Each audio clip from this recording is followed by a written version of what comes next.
Hello and welcome to another Saturday night Stack Chat with me, the Stack Collector, sponsored by Stackers Social. It's the only place to be when it comes to talking about all things shiny and round. And if you're not a member of Stackers Social yet, why not? But if you aren't, do check out the description because there's a link where you can join Stackers Social yourself. And do please head on over and join us all over there. I'm muted. I shouldn't be muted. Why am I muted? Can anyone else hear me? Villainous Bounty is saying muted, but I should not be muted. You should be able to hear me perfectly. Yeah, Luke can hear me. Sounds fine. Okay, so thank you guys. Thank you. I apologise about that. Okay, no, thanks for letting me know. Right, yes, new sticker coming out soon, guys. It's the Get Out of Here sticker. Get out of here. It's going to be on a poker chip soon to Nemo, so don't worry about that. It's going to be the standard channel poker chips coming next. And I want to say a massive thank you to the guys over at Personalised Fun Money because I purchased some poker chips from them. They were due to come, and due to an administration error on my end, unfortunately, the incorrect address was put into the website. So I used the form fill thing where it automatically puts your details in there. And I must have clicked on the wrong one because it must have put my old address in there because it went to the old address. I got a message from Ron Mail saying it had been delivered to a safe place. I went around looking all over the house, couldn't see it anywhere. Went on the tracker to find out if he'd put anything where it'd been. Put my postcode in and it blocked it 3 times. Then it said I couldn't put a postcode in. And then after that, I noticed it had been sent to a completely different town. They gave me the address. I went straight over and by the time I got over it, it'd already gone missing. But they have been so kind and generous in saying that they will replace the order completely free of charge, even though they were not at fault. And the only thing I had to do was pay the additional postage, which I think was absolutely amazing of them. So I do want to say a massive shout out to Personalised Fun Money. If you do want to get any stickers, poker chips or anything like that created, they are a fantastic website. I've always used them for my poker chips, and I know a lot of other people in the community to do as well. So I just want to say a big thank you the best way I could, and I thought this was the best way, isn't it? So guys, how are we all doing this week? I hope you've had a fantastic week. I've had a busy old week myself with the weather being what it is, but before we get into that, let's have a look at the spot prices. But before we do that, I want to say a massive well done to 5 different people, which is Numismatic Empress, who got comment of the week this week, and also to the first 4 people in the chat.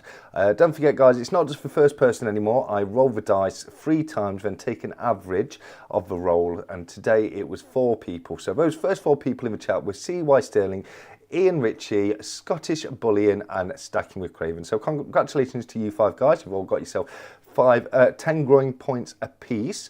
But saying that, let's move over to the stock prices because it's been a good old week. Actually, I was dead on the nail last week with my prediction that we'd see it go up, but not as much as it dropped the previous week, because that's exactly what we've seen. We've seen it pretty much recovered about half of what it dropped the previous week, because it's gone from £2,391.35 up to £2,448.75. Or on the dollar, that's 3,279.22 up to $3,342.70, which is an increase on the pound of £57.40 and on the dollar of $63.48.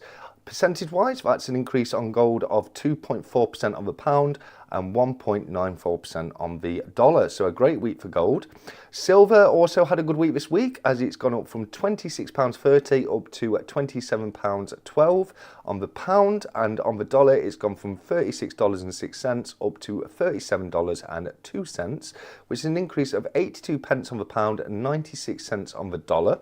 Or percentage-wise, that's 3.12% on the pound and 2.66% on the dollar. And platinum has finally done it, guys. It's fine. We had a little peak before, but it's there on a stat chart, over £1,000. We've seen platinum soar over the last several weeks, to be fair. If we look at 1, 2, 3, 4, 5, 6, 7... about 8 or 9 weeks ago, it was hovering about £750 an ounce, and it's now up to £10,035.68, which is come up from £988.53, which it was last year.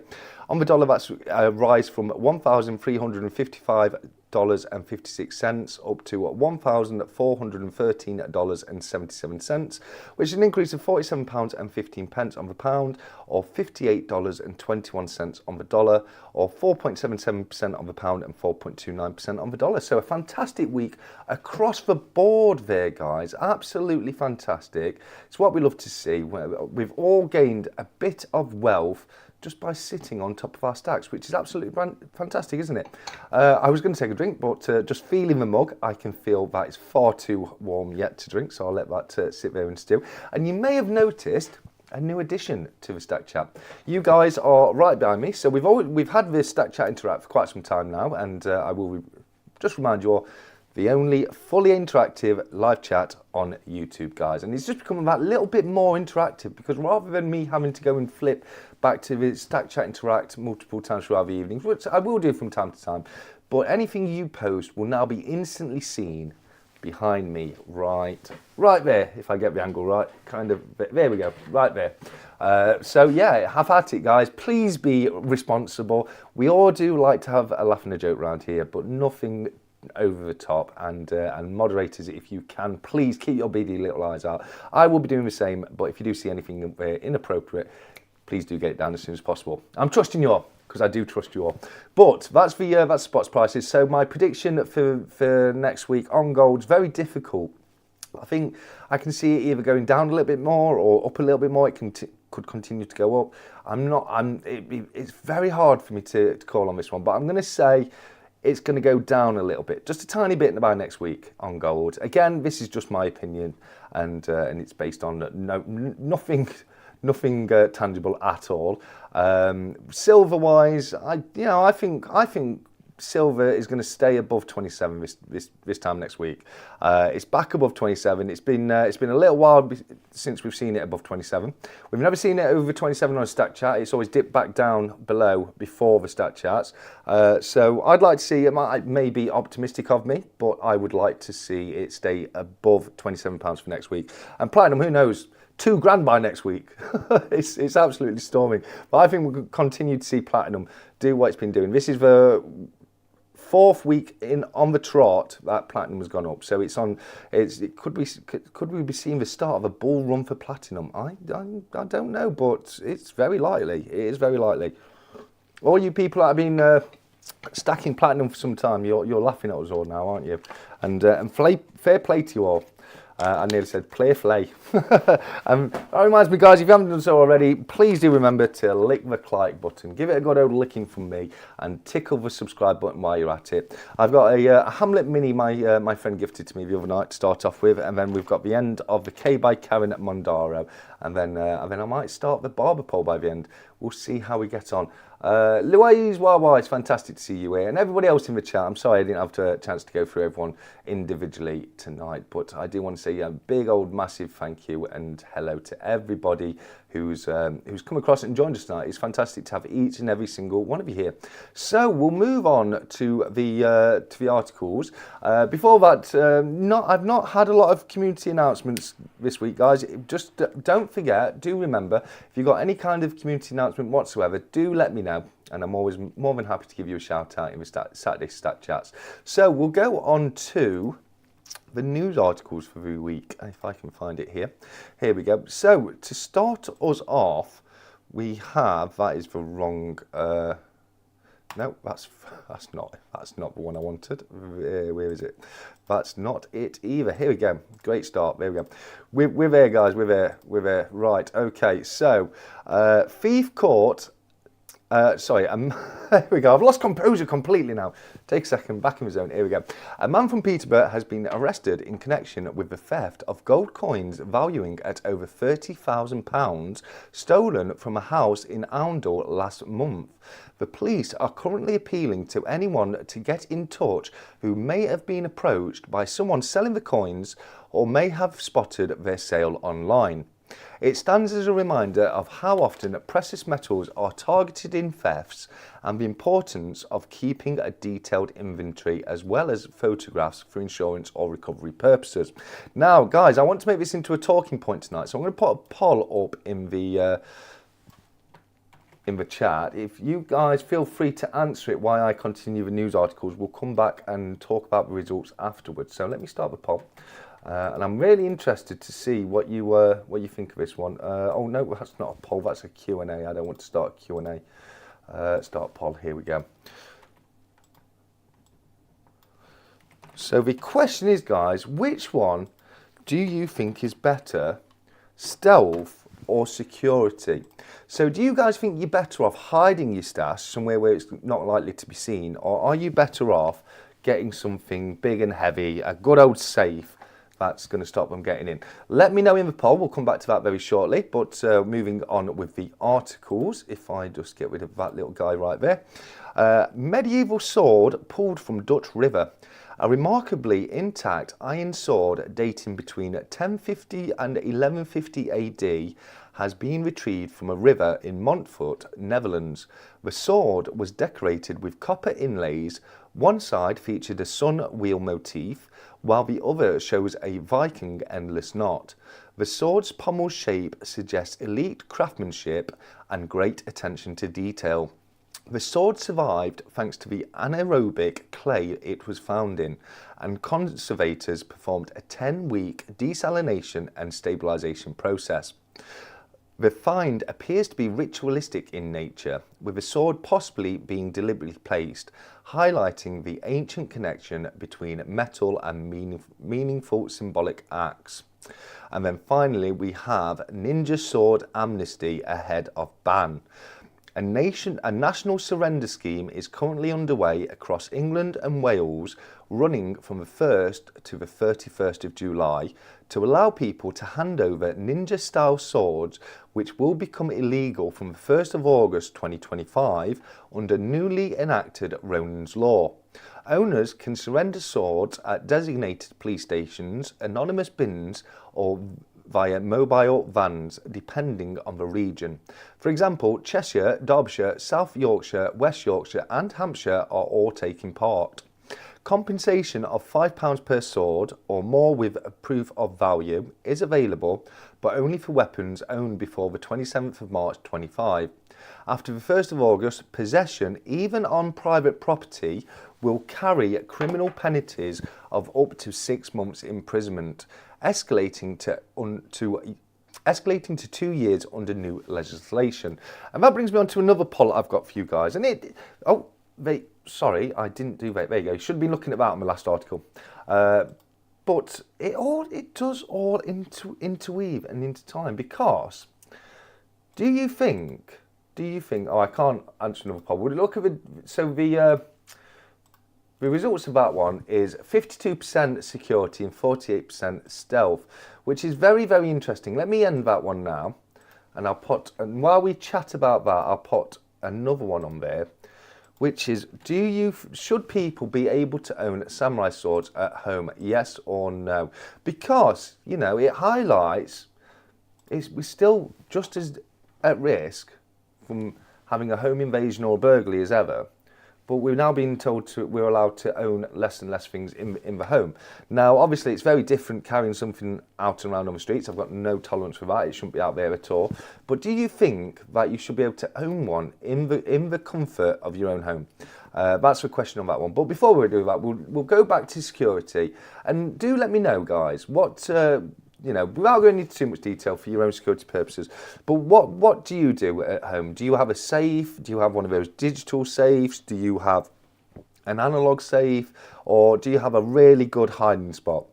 Now, I actually have quite a bit of experience when it comes to this kind of thing, because I worked for many years as a claims adjuster for a buildings and contents insurance company. Well, actually, over my career, I worked for a number of different insurance companies from time to time, and one of the claims I dealt with quite often was theft. You know, people breaking into properties, that kind of thing. There's a load of clauses in your policy that could mean you're not covered, or if you've left a window open, it voids your policy, etc., etc. But it generally does happen. Now, one thing I would say is, thieves are very good at finding hiding places. You might think, oh, I'll hide it here and no one's ever going to find it. But it can very often be the exact first place people look, because we think, oh yeah, people hide it places like this. You know, we know people aren't going to find it. So I'm very interested to see what you guys think. I really am. For me personally, I prefer a little bit of both. You know, to have a safe, you know, somewhere where you can lock things down, but also have various different hiding places throughout the property as well.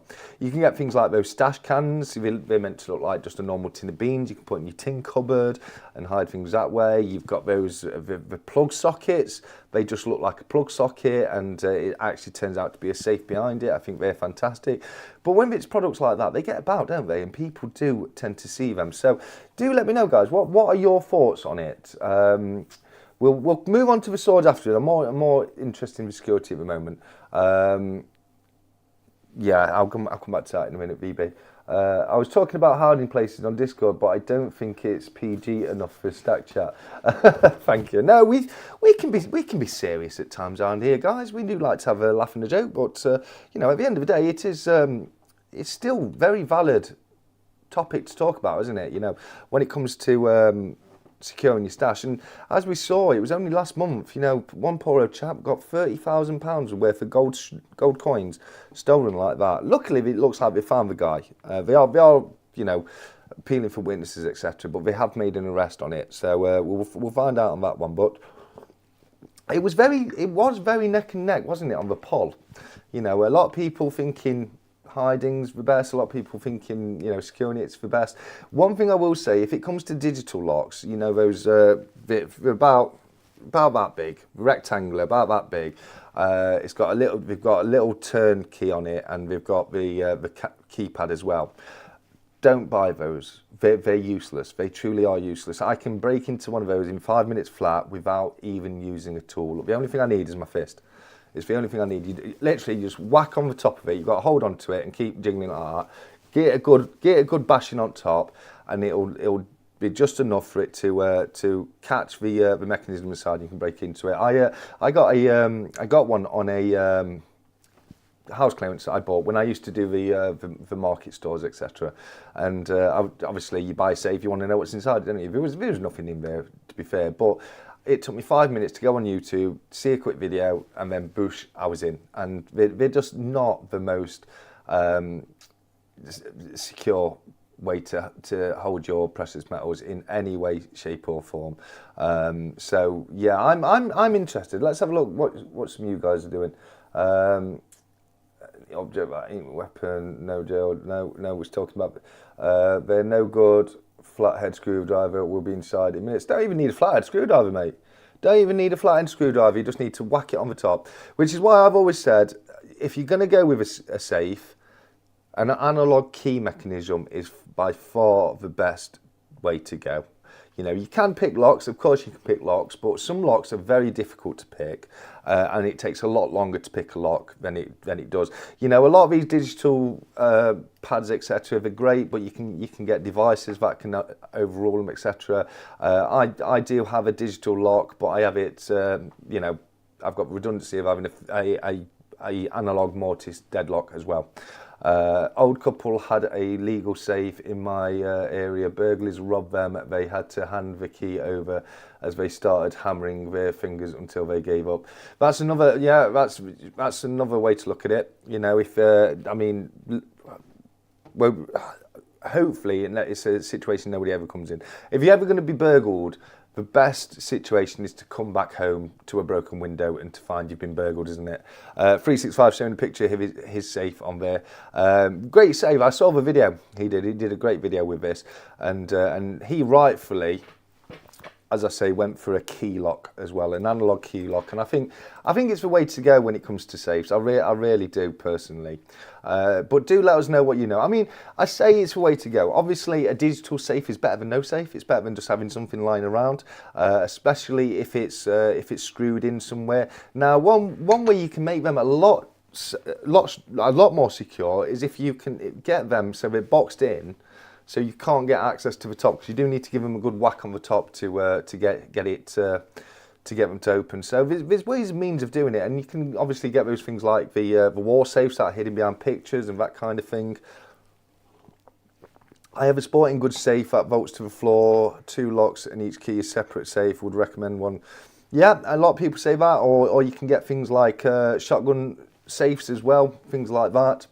I always say one of the best safes you can get is an old post office safe. If you can get yourself hands on an old post office safe, and they do sell them quite, you can find them quite regular second hand, because they'll close an old post office, or post office will get a new safe, and they can be absolutely fantastic. Proper big, thick, heavy metal safes with a proper key lock on them.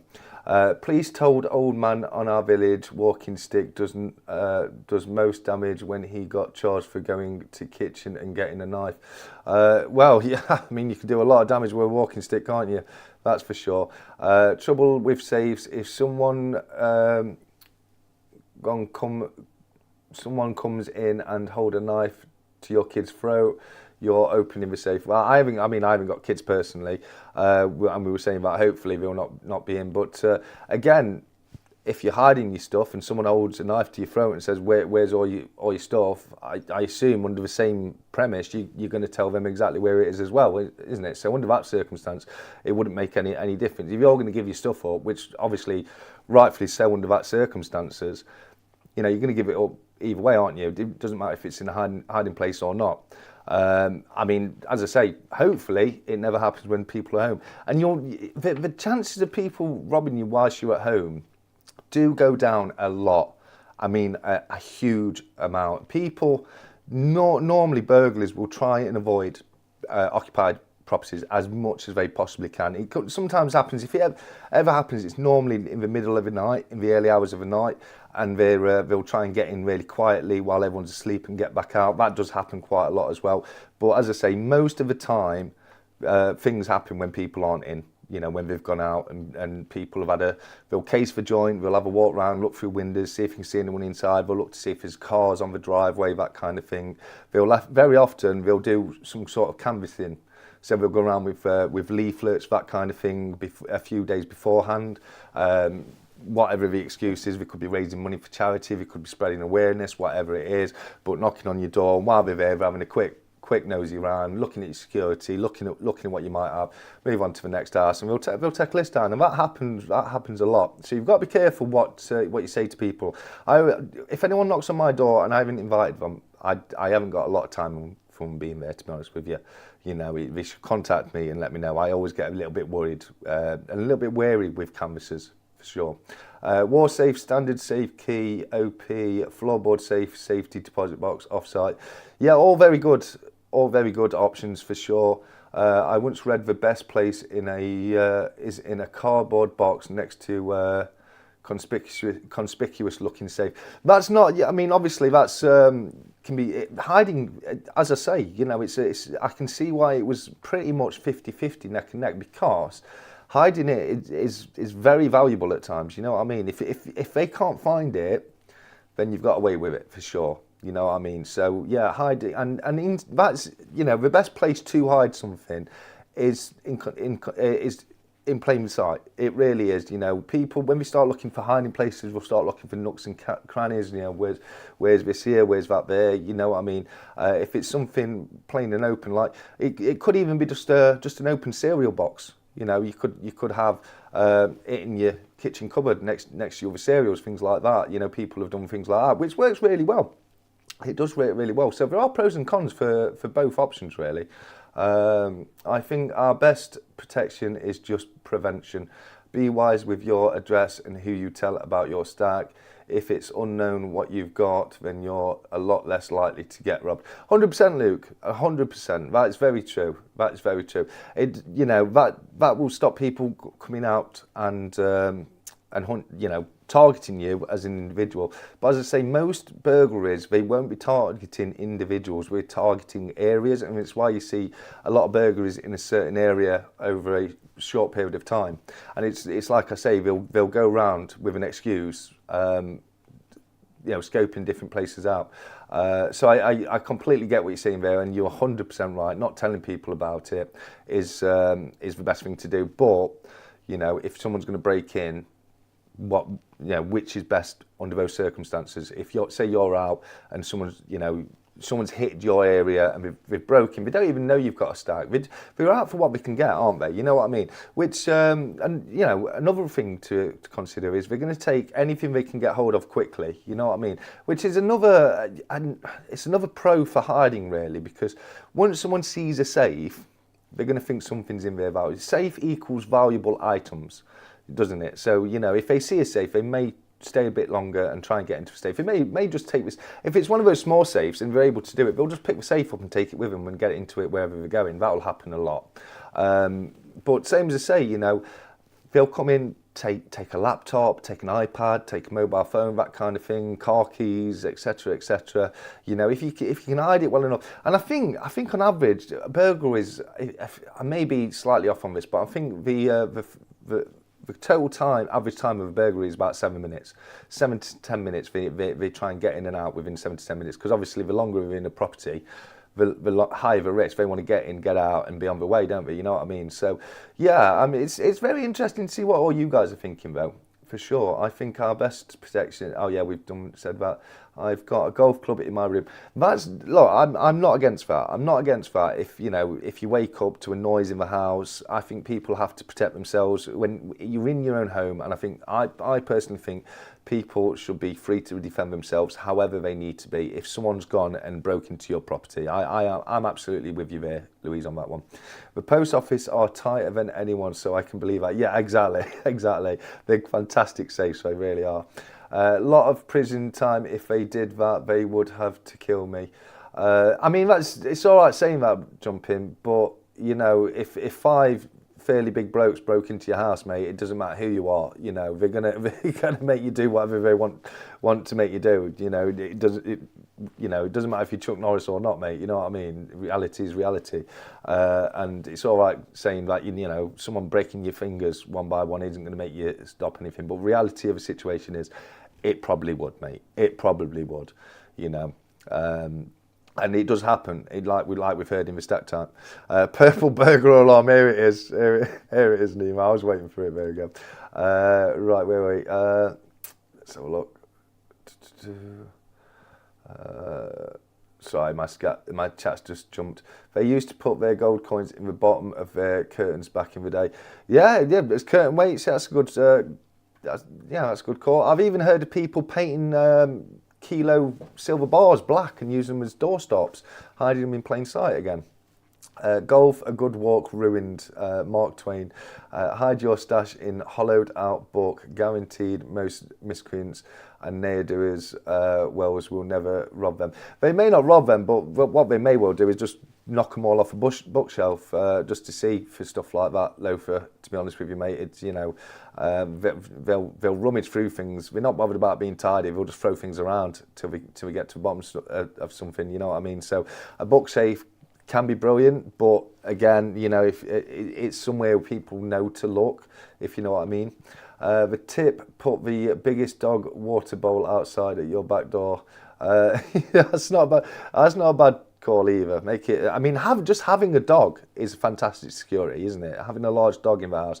I know Future Investments used to talk about his Tommy all the time, and for sure, it does help. But I can personally tell you about a story I know of where they put, I think it was heroin, but they put some sort of, I'm saying words that YouTube's not going to like, but they put certain kinds of chemical substances, I'm sure you know what I mean, within a couple of steaks, and they threw the steaks over the wall, knocked the dogs out, and they actually ended up stealing the dogs as well.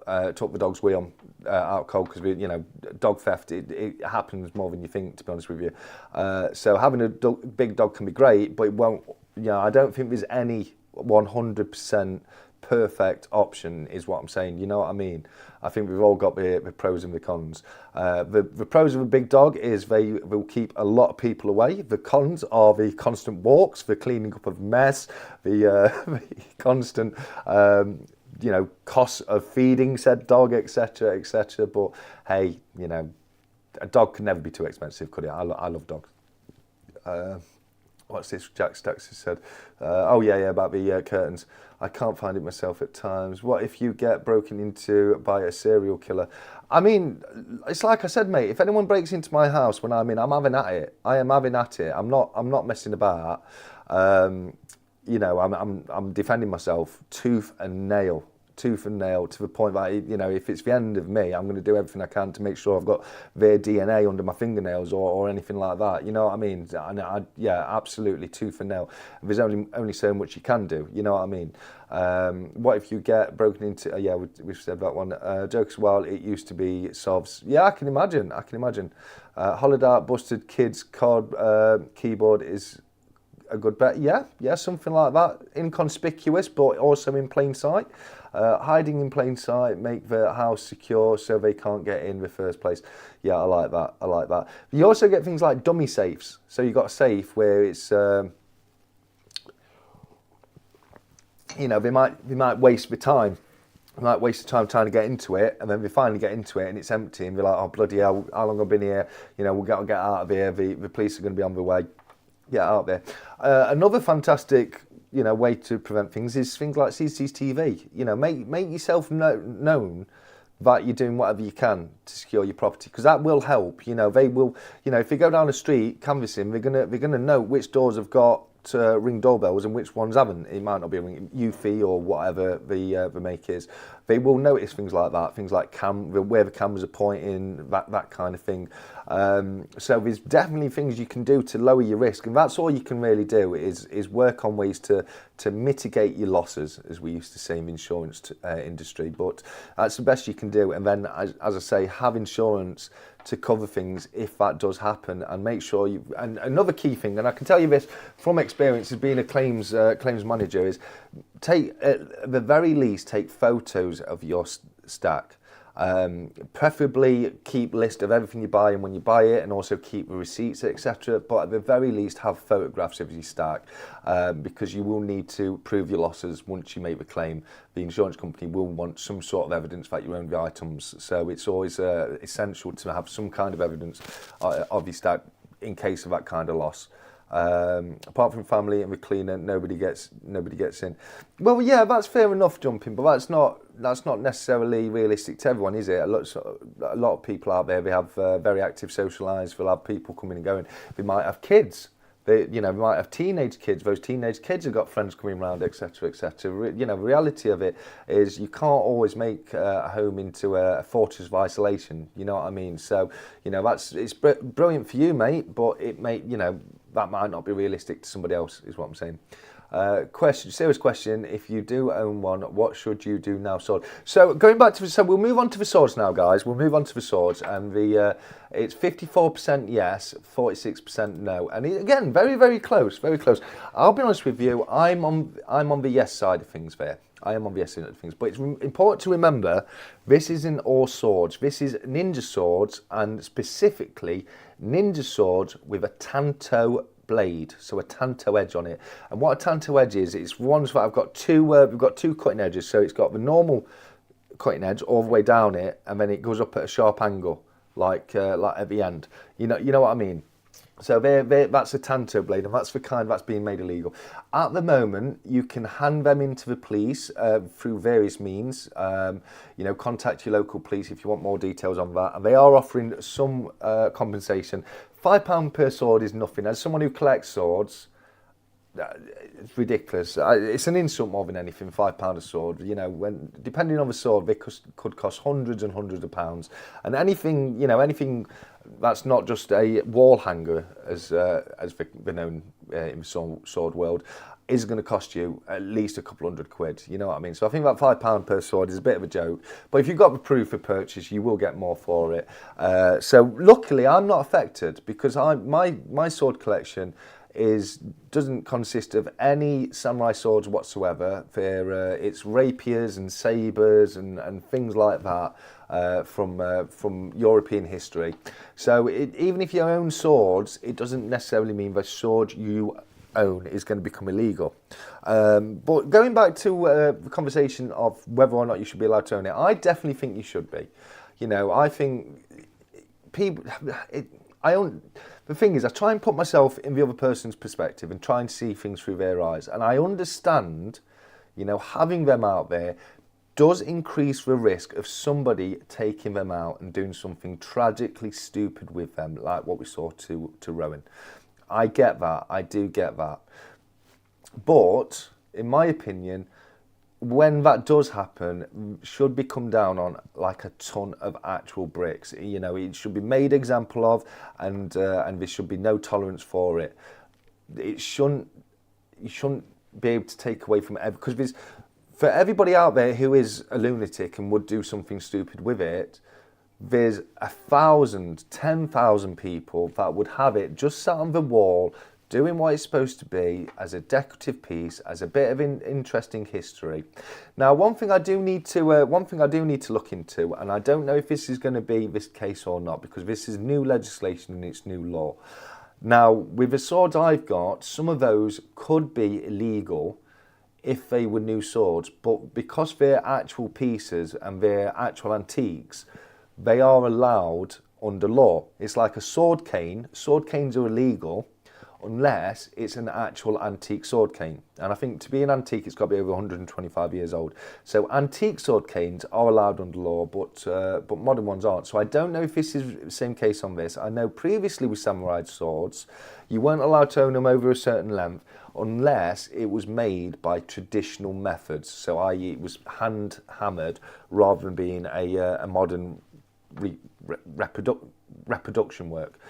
So I do need to double check on that. So we might be, you know, antiques may be allowed like they are on other swords, but I don't know on this one. I will check into that.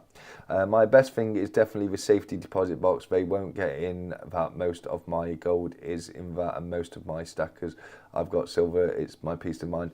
Yeah. I mean, there's always a risk though, mate. There's always a risk. I mean, you know, safety deposits. Stations have been broken into before, bank robberies, etc., etc. I know it's not common. I get that. You're also at risk of the company going under. Now there are insurances available in case that kind of stuff does happen, but there is always a risk of you know, regardless of what method you go to. None is completely and absolutely foolproof. But safety deposit boxes can be very, very, you know, great ways to secure your wealth. Even just having it in a different property. If you've got access to other properties, I know myself, I know 𝗵35 and a couple of other people in the community, we don't have all of our stack in one location at one property. We spread it over different properties, which I think, you know, can also be fantastic as well. As well as even in your own property, don't keep it all in one safe. Keep it in different areas across the property, because they may find just one of them and you may just lose a small amount of your stack. They may find a couple, but they may not find all of it as well. So spreading it out is a fantastic thing to do as well. It won't make any difference. Most crime is done by louts nicking stuff out of the kitchen drawer. It's very true, but most burglaries aren't like that, mate. I can tell you from experience, as somebody who has dealt with God knows how many theft claims through the insurance. They will go through the house. They will 100% go through the house, and they'll start ripping things apart, just tearing things around, looking under drawers, looking behind things. You know, of course there's different levels of thieves, but they're not stupid all the time. They know what they're doing. You know, and although the first things to get taken will be things that are in the kitchen. Now, what you might find is if you say you've got an iPad and a Nemo, I love it. On guard, peasants, I love it. Look, if you've got an iPad, a iPhone, and car keys in your kitchen, now what will happen a lot of times is we'll come in the kitchen, see them, grab them, and go, because it's enough for them. You know what I mean? So that will happen, but depending, I do know a lot of the time they'll go throughout the property, they'll go through personal things. It's awful. It's awful to deal with. It really is. It's a hard question. You should really know people's mind, but that could change any time, to be honest. Yeah, absolutely. That's going back to the sword. Now, obviously, in my opinion, people with criminal records or severe criminal records, if it's unspent convictions, then I can understand them having conditions placed upon that they're not able to own swords, a bit like how people can't get obtain firearms licenses if you've got a criminal record, etc. You know, these things do get spent over time, and people, they can make amends, and, you know, they can improve over, you know, over the years. But I do agree with conditions such as that. But some, you know, I think if it's in your home, you should be allowed to keep it in your home. The second it leaves your home, that's it. You know, full weight of the buckle law should be chucked at you, in my opinion.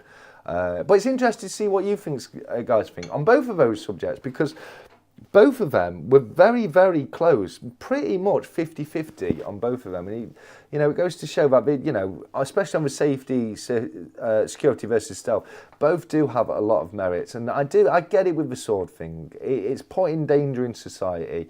I do understand that. But, you know, we should be able to be trusted with these things. I mean, it's 2025, for God's sake. We're meant to be the planet's intelligent life, you know, and we should be able to move past this kind of thing. So it's a talking point. It's something I thought would be fun to talk about tonight, and I think it has. I think it's been very interesting for sure. So thank you for everyone for your opinions. I'm sorry if I've missed any. My chat will skip on me from time to time, and I can only apologise about that. We've got a goal tonight of let's have a look. How can I?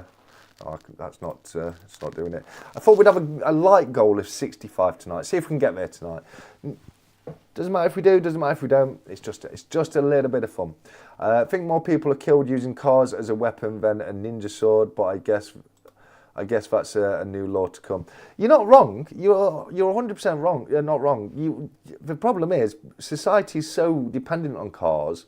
It's looked at differently, isn't it? You know what I mean? Like you don't need a ninja sword on your wall to live.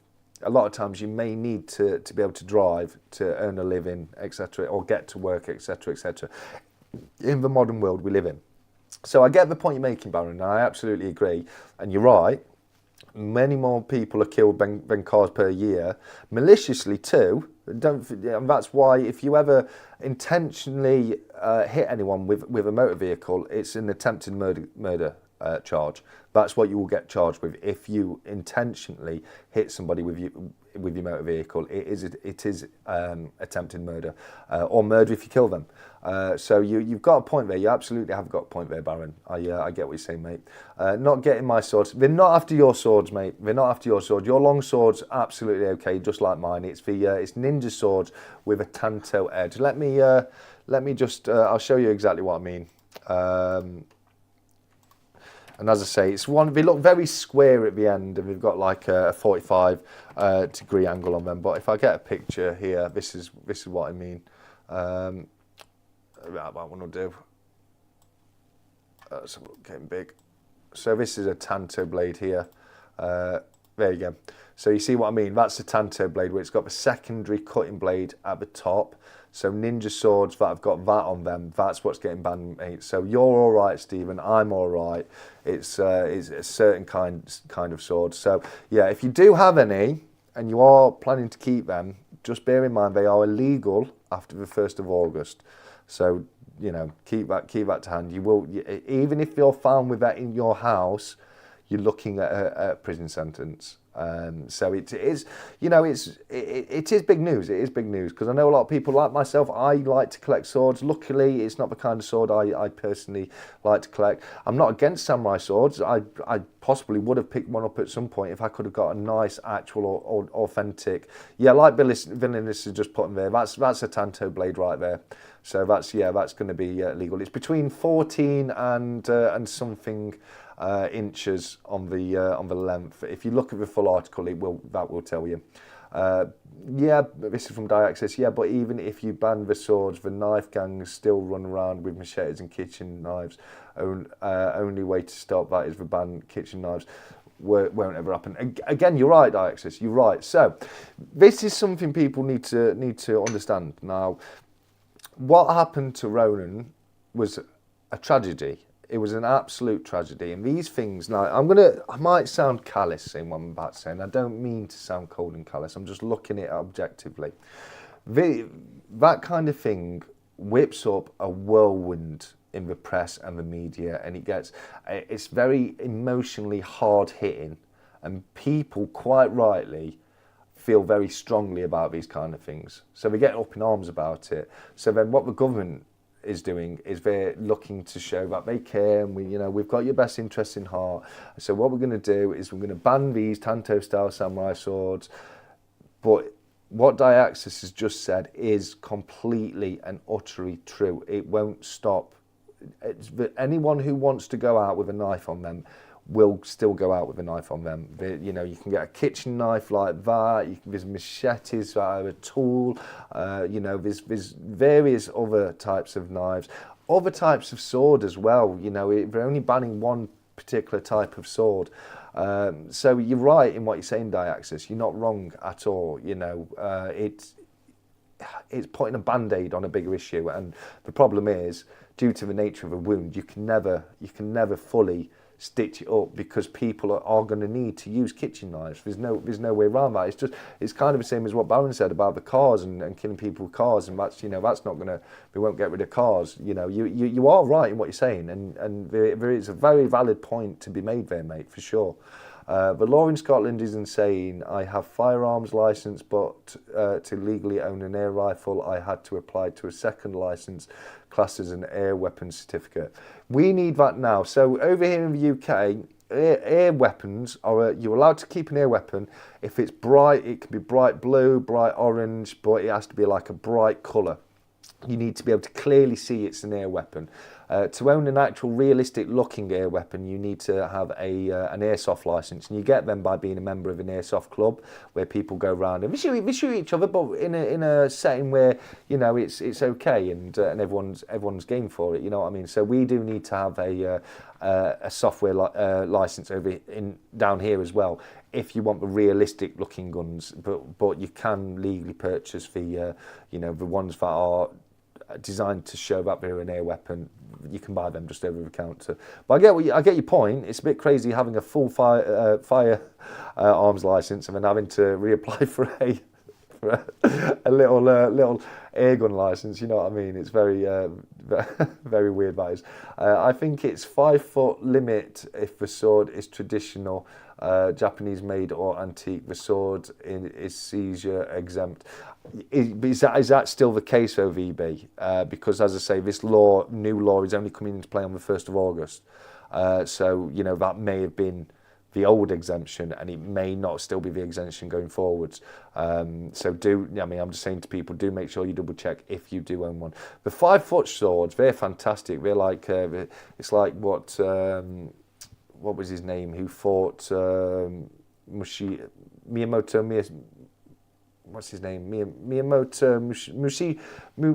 Miyamoto, I think it is. But the guy who he fought he called it the washing pole. It was so long. That was fantastic. World's greatest loser, he was known as. A fantastic swordsman, but he lost to Miyamoto. Won't try and say his other name.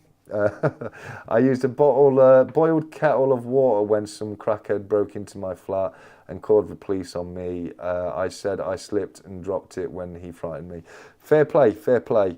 I mean, that's all well and good if you've just boiled the kettle. It's not going to work if you haven't, is it? Someone breaks into the house. 1 minute, mate. I'm making a brew. Stay where you are. I'm making a brew, mate. Making a brew. You know what I mean? But yeah, it does pose a question. You've got to be careful in what you do. There's been so many occasions where people have looked to defend themselves in their own home, and then being the ones who got into trouble for it. And I'm kind of against that. If the second you break into somebody's house, you then lose your rights. You've broken into their home. That's a man or a woman's home is their castle, as we say. And I think, if you've taken it upon yourself to break into somebody's house, then, what happens to you when you're in there, is what happens to you when you're in there. I would be very, very lenient on people who are defending their house. I mean, that being said, if it's blatantly obvious you've gone above and beyond defending yourself, i.e. you've taken them prisoner, kidnapped them, and beaten them over the course of 7 days, then you might look at receiving a few charges yourself as well. You know what I mean? So, you know, but within reason, I think people should be able to defend themselves. The clear story that comes to mind, and I'm sure it does for a lot of you people, was that farmer a fair few years ago now who shot some people who broke into his home.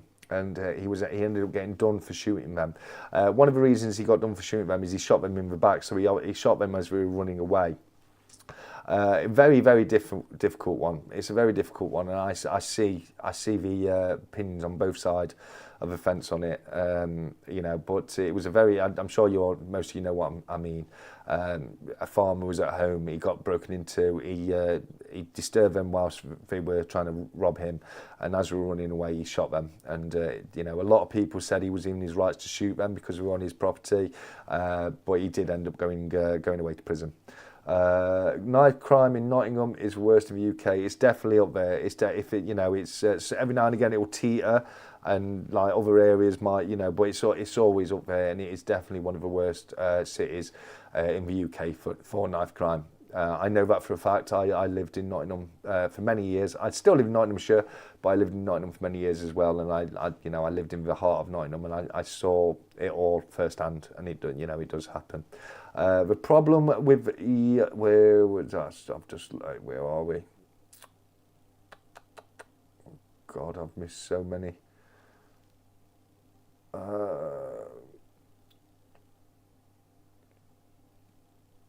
Wow, I've missed. All right, I'm not going to get to the end of these before we have to move on, guys, because there's so much coming through. But thank you for that. This is what I wanted to see. The problem with the safe might be you need to. Is some guys coming with guns? You need to show them the wrong safe with the fake bars. Absolutely, 100%. And that's what I was getting at earlier when I said dummy safes. And, you know, use up the time, they get into that safe and it's like, oh, there's nothing in there. It's like, well, I'm skint, mate, you know, you try and do my job. I've got 3 kids to feed and start moaning to them about how bad your life is. Ask them to take you with them. No, I'm really joking, I'm sorry. But you're right, you know, dummy safes are another fantastic, option as well.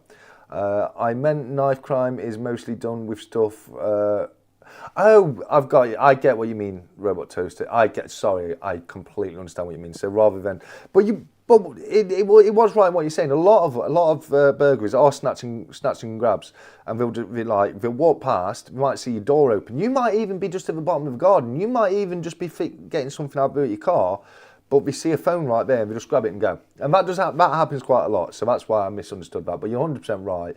Most knife crime is done with knives that are taken out of a kitchen drawer.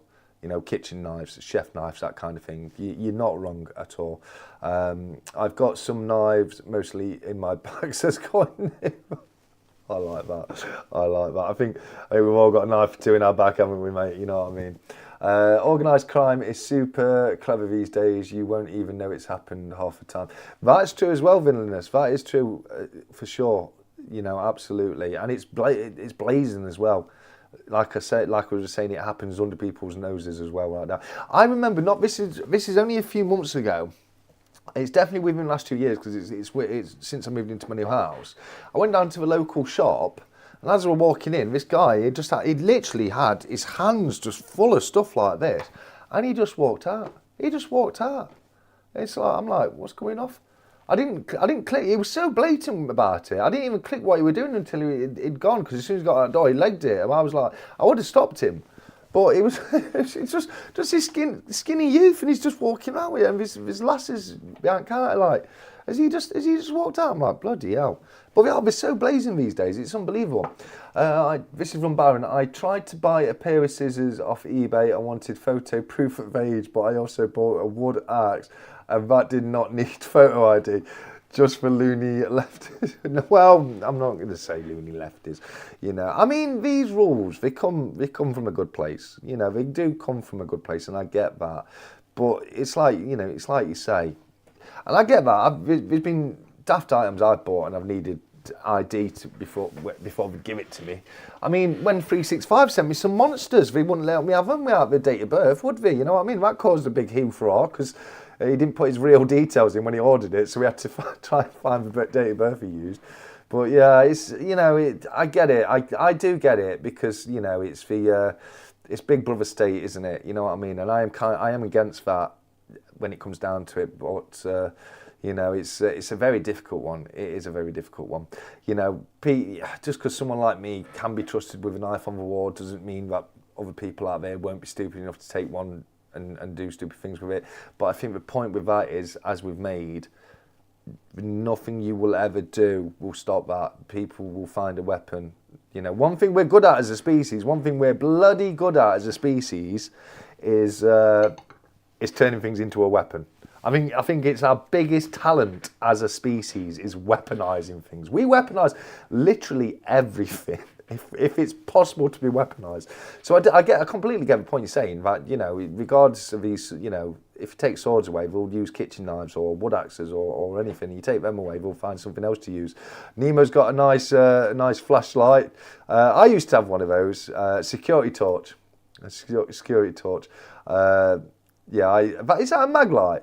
That looks like a mag light. I used to have a 6-cell mag light. They're using security a lot because they're big old long torches. No, I had an 8-cell mag light. It was massive, the thing was. It was, you used to be able to touch the clouds with it, and this was back in the 90s, before LED lights and super bright torches, etc. Just get a bigger sword. That's handy, I love it.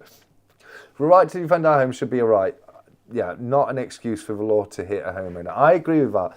I believe a right to defend your home should be a right, especially if you're in your home at the time of a home invasion, you know. I'm with that completely.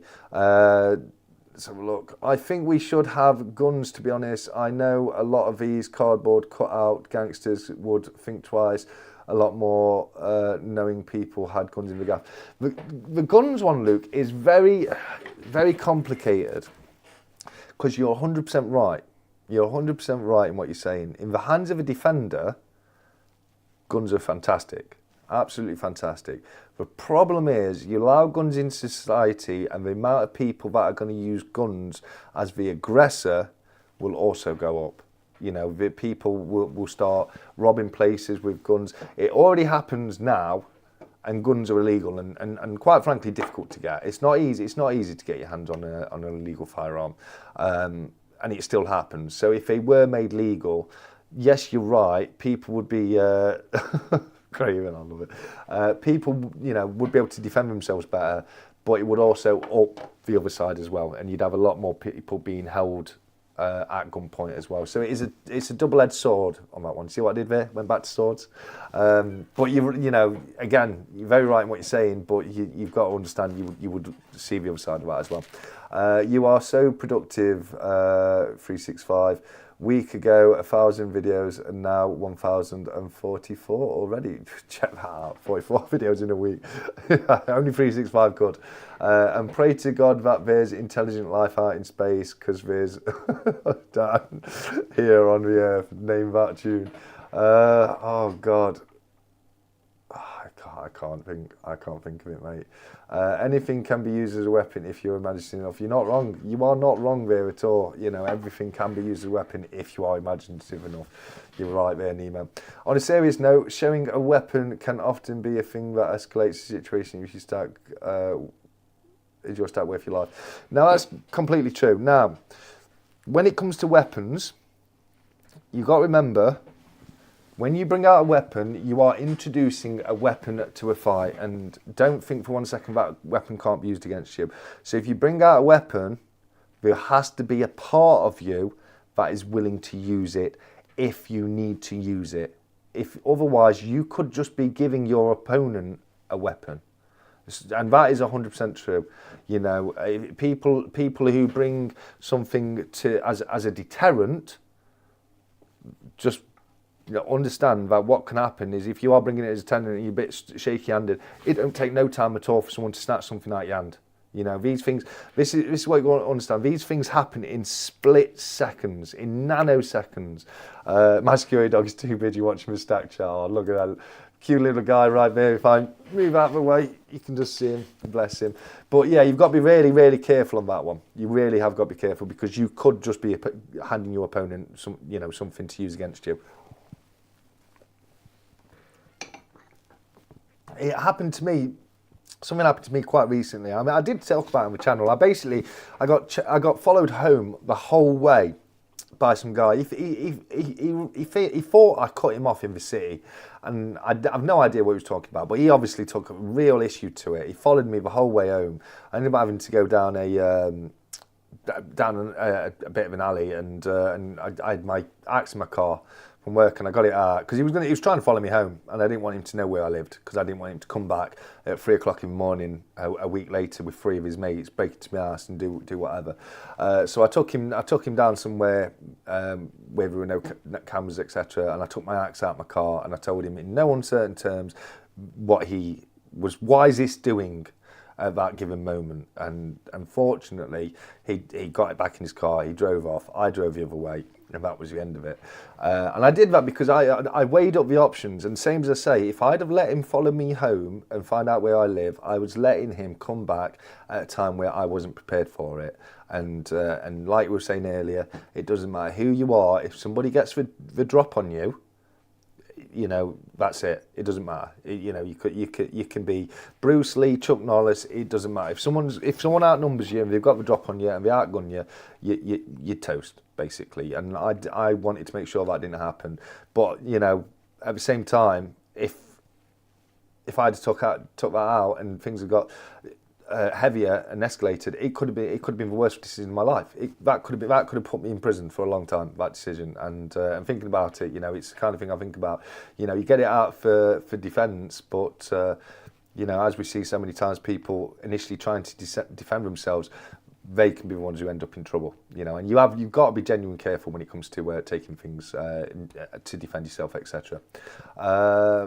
Anything, yeah, we've done that one. These bans only affect law-abiding citizens anyway. You think criminals will listen?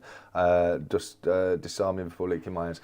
Again, there's a lot of truth there, Luke. You know, criminals be criminals. You know, they're not going to. Most of them aren't going to care. You know, a lot of them won't hand in what they've got. They'll just keep it and hope that we don't get found with it. And you're right. You know, criminals use all manners of weapons that aren't legal. We were talking about guns earlier. There's criminals out there that have got guns right now. You know, so banning them won't stop criminals from owning them, obtaining them, and using them. They will always find a way. And I think to an extent, you're right. You are right.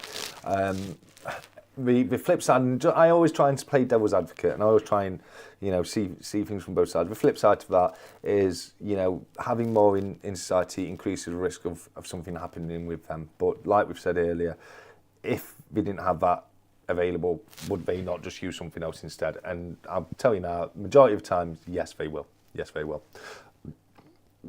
There's a new axe throwing venue open near me. There's one near me as well. And I need to try it out. Let's have a look. I've seen that happen before, mate. I've seen this happen before with an axe. Ting, and it comes back at you. Yeah, I've seen that. You dance quick when that happens, guys, I'll tell you that. Nemo, I reckon a spoon could be deadly in the right pair of hands. Oh, absolutely. You know, 100%. Like guns are banned, but we still have how much gun crime in the country, lol, it only affects us a lot. Yeah, exactly, Luke. I get that 100%. You know, there's still people with guns out there, guns are not legal. You know, it will not stop it. It will just, it'll just take a lot of them out of our society.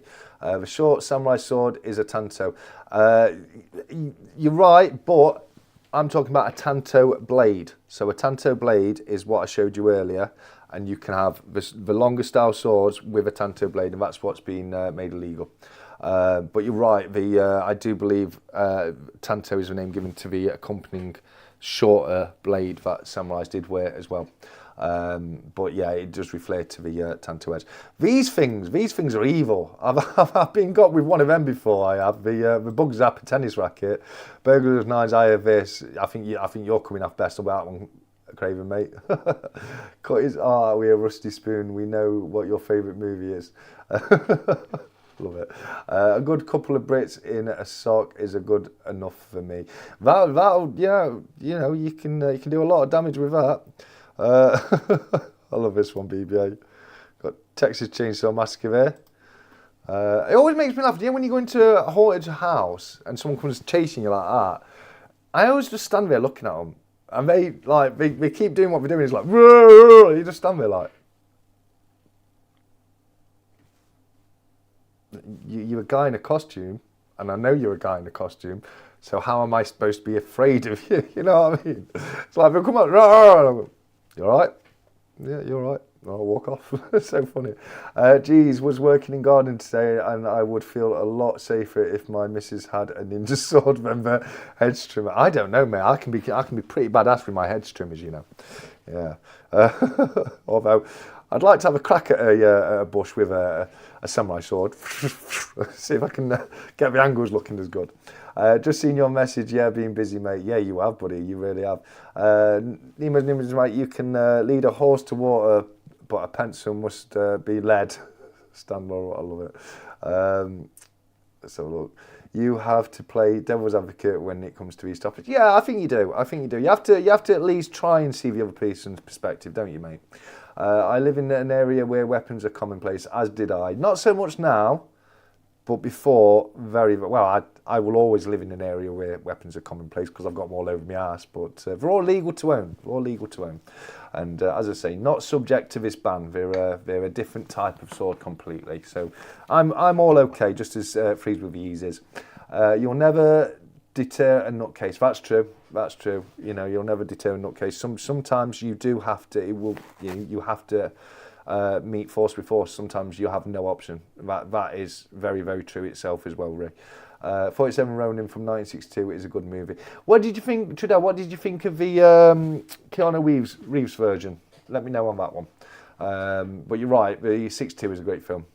Again, I might sound like a broken record, but if you own targets, crossbows are legal, and trust me, no knife holder wants to get close to a Daryl-style crossy. Crossbows are currently legal. Now, from time to time, they come up in the news, and it's only a matter of time until they ban crossbows, mate. I know this is somebody who's a member of an archery club, is a member of Archery GB. I've got numerous different bows, including a crossbow, and crossbows are always in the crosshair, to be fair, and they're always being looked at, and every time it comes up in the news, I'm thinking, bloody hell, this will be it. This, you know, crossbows are going to be banned because there's just not as much use for crossbows as there are actual bows. There's a lot of Olympics / sports archery that you use a recurve or a compound or a longbow even for. The crossbows not so much, and for now they are legal, but I can personally see crossbows being made illegal in the future. But a great, you know, once again, you're not wrong. Someone with a knife, you know, they're going to think twice if you're holding a crossbow at them. I've shown mine on the channel before. I've got a red dot sight on mine, so you know. But yeah, good point. Licked already. 365 says Ian. Yeah, don't forget, if you haven't done so already, lick the like button, guys. Lick the like button. As a social scientist, I just think we should base our laws on the data. Our swords are legitimate and statistically significant issue. I don't know, but I imagine not. Guns, on the other hand. Well, Paul, but I assume you're saying that as somebody, and assuming you're in America or USA, because over here in the UK, knife crime is so much higher than gun crime. You know, guns are illegal. Gun crime does happen, but nowhere near to places like the States, etc. And the other issue is with this, it's the hazard and the risk, isn't it? The hazard is what's going to happen, and the risk is how likely it is to happen. So, you know, the risk on someone being attacked by a sword is very low because we don't see it often. We see it from time to time, but we do not see it often. But the hazard is very high. The damage that gets done is devastating, and the amount of amount of spotlight that these incidents take is huge as well. So these things do tend to be dealt with a lot more severe than other things that are happening a lot more often when the risk is a lot higher, but the hazard is a lot lower, you know, if you know what I mean. But I get what you're saying, mate. I love it. I love it, Craven. I do get what you're saying, mate, and yeah, there's a lot of truth to what you're saying. It kind of falls back though. It also ties into what people were saying earlier. Like you can ban sword, but is that banning knife crime or getting rid of knife crime? And are people just going to use other forms of knives? I mean, let's be honest with you. You know, our ancestors did it. You can make a weapon out of a stick by putting a little point on it and turn it into a spear. You know, literally anything can be made into a guns don't kill people, wabbers do. I'm a wabber and I'm here to tell you. Love it. Goldie looking chain, loving it. Let's have a look, mate. I wasn't aware. I'm still keeping mine anyway. Fair enough. Amen to that, VB. You ever see that European guy who with his auto loader crossbow? Yeah. Björn. It's from the Slingshot channel. He developed that himself. He also designed one for a bow as well. He called it the Legolas. It's an attachment that goes on the bow and it holds arrows, and you take a shot, it fires the arrow, then gets another one on there. But he made one for he made a repeating crossbow as well, by putting a magazine above it, and when you cocked the crossbow, it fired, and then another one would drop and that would fire, etc., etc. I'm sure it's Jürgen or something like that, but the channel is the Slingshot channel. Fantastic channel, and really interesting. He once look, going back to ricochets, he once got smacked on the head by a great big ball bearing. Luckily it was a ricochet and a load of the impact had already been taken out, but my word, it did a bit of damage to him, it really did. But fantastic channel, Daxus, mate. The Duelists, Ridley Scott, Carradine and Keitel, good movie. I can't remember watching it, I'll have to check it out. The law seems differently most times. Yeah, it does, Ian, for sure. I should be able to unalive anyone that breaks into my castle. That's where me and mine come to feel safe and relax. I'll be damned if someone's going to try and come in and change that. This is what goes back to what I was saying earlier, mate. You know, a person's home is their castle. You know, and people should be allowed to feel safe in your castle. You know, you don't know how long it's going to take the police to get there. You know, in a lot of occasions, the police are too late. You know, the damage has already been done before I get there, and you need to be able to know you're safe in that period leading up to the authorities coming and taking over. And you know, I have a lot more sympathy when it comes to that kind of situation. And it's like I said earlier, when people break into someone else's house and their home, you know, you kind of waive your rights when you enter that property without being invited to enter it. And I certainly, to an extent, I definitely agree with that. I do believe, you know, I don't think people should be going out of the way to unalive people, but, you know, if it's necessary, it's necessary, and I think, you know, people should be allowed to do that if and when it's necessary. Always try and, you know, get them, you know, give them a whack with a stick or something, in a less lethal way if possible. But yeah, you know, if it happened, if someone broke into someone else's house and they ended up dying because there was a struggle, you know, it is what it is. I think the person who owned the house should be able to go back to their life as best as they can after that.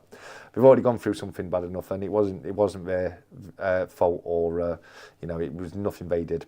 You can use reasonable force if they come in numbers. I've had a home invasion back in the day and got off because they had weapons. Yeah, but it's what is reasonable force, jumping. You know, that's the question here. And what one person would consider to be reasonable force isn't always going to be considered to be reasonable force in the court, under a court of law. And that's how people who are just defending themselves get arrested. So often, mate, it happens a lot.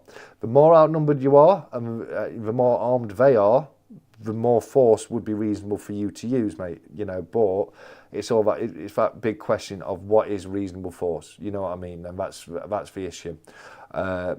but you're right. I mean, there's criteria that will make it more and more okay to use reasonable force. So, like if you're in your kitchen next to your back door and someone breaks into your house, and then you run through your house and you attack them, or you tackle them rather than attack them. You tackle them. You've got a knife. End up getting stabbed and dying. You are probably going to get done on those instances, because what would be said is, well, you were right next to a door. You could have evaded the property, called the police, and waited for us to get there. You didn't have to attack that person. Now, as soon as you start going upstairs, it becomes a completely different kettle of fish, because most properties don't have an exit upstairs on the first floor or the second floor if you're American. So reasonable force becomes a lot more reasonable when you've got your back to a wall and you are cornered with no escape. So basically, if it's deemed as if you're able to escape the situation, you should be trying to escape it rather than using force. But the less able you are to escape a situation, the more force is deemed to be reasonable. But again, it's a huge grey area. Huge grey area when it comes to reasonable force, mate.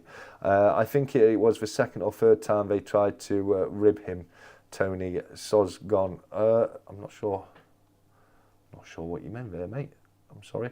There we go. Sorry, 1 second. My chat's just skipped again. Is a katana illegal? Not my silver one. I think you're all right on that. It's not quite 14 inches long, mate. Speaking of haunted house, we need to get a stack of social most haunted organised. Yes, mate. Look, dude, if you want to organise it, mate, feel free to do so. I did say I was going to look to put something on, but if you want to organise it, Nemo, I'm more than happy for you to do that, mate. I've seen this comment in the spooky. Says VB to Nemo's Numismatics. 𝗕𝐂𝐿𝐴 aka Edward Scissorhands. I don't know about that one. Good film. I need to watch that again. Which member of the chat would you at least like to meet in a dark alley after tonight's chat? I know who I'd say. I'm not saying no names, not insulting people, but I know. Wouldn't like to meet Nemo, says Danny. Crosshair, lol, nice segue. Yeah, you see what I did there. Sandy, great question. Absolutely. You can make a weapon out of a arrow and a shoelace. I mean, an arrow is a weapon, so you've already got a weapon if you've got an arrow. But I mean, like going back to what we said earlier, you can make a weapon out of anything, can't you, mate? You know, for sure. But an arrow starts its life as a weapon. That's what it is, mate. You know, even as a tool, it's used for hunting, so still a weapon. I do not like the Keanu Reeves Japan movies. It's too much fantasy and war away from the original historical Bushido behaviour. Why the samurai have sacrificed at the end. A lot of people said it didn't stand up to the original, mate. I understand what you're getting at there. Mad Jack Churchill. Oh, Mad Jack Churchill. If you didn't know who Mad Jack Churchill is the last person to have been credited with killing somebody during wartime with a bow and arrow. He used to storm the beaches with his longbow and his claymore. Which I'm not talking about the landmine. I'm talking about the Scottish claymore, a proper big old broadsword. And that's how he used to go. He used to go into battle during World War II. Good old Mad Jack Churchill. Well, let's see what Loafer's got to say about him. Had a confirmed kill on D-Day using a longbow. Yeah, 100% true. He carried his regimental sword. Yeah, his Scottish claymore. And instead of being piped ashore by his, insisted being piped ashore by his own personal piper. I did miss that one out, but that is very true. BBA's found a perfect duster there. I'm not going to disagree with you on that one, BBA, for sure. But yeah, Mad Jack Churchill is a hero of mine, mate. He's a hero of mine. I was thinking about him earlier because I'm bringing a video out in a couple of days, and Mad Anthony Wayne, who's an American War of Independence hero, comes up in the research, and I went, as soon as I saw the name, I was like, oh yeah, Mad Jack Churchill. People watching the Stat Chat live post memes here, 100%, Craven, 100%. You'll be able to see them instantly on screen, guys. Alcohol breath from last night would anaesthetize when you would go in with one of your guns. I love it. I recently read that defensive weapons with electricity or pepper spray are only weekly permitted in Germany. You might just annoy the intruder and surprise you. I don't know. No, they're not permitted in the UK.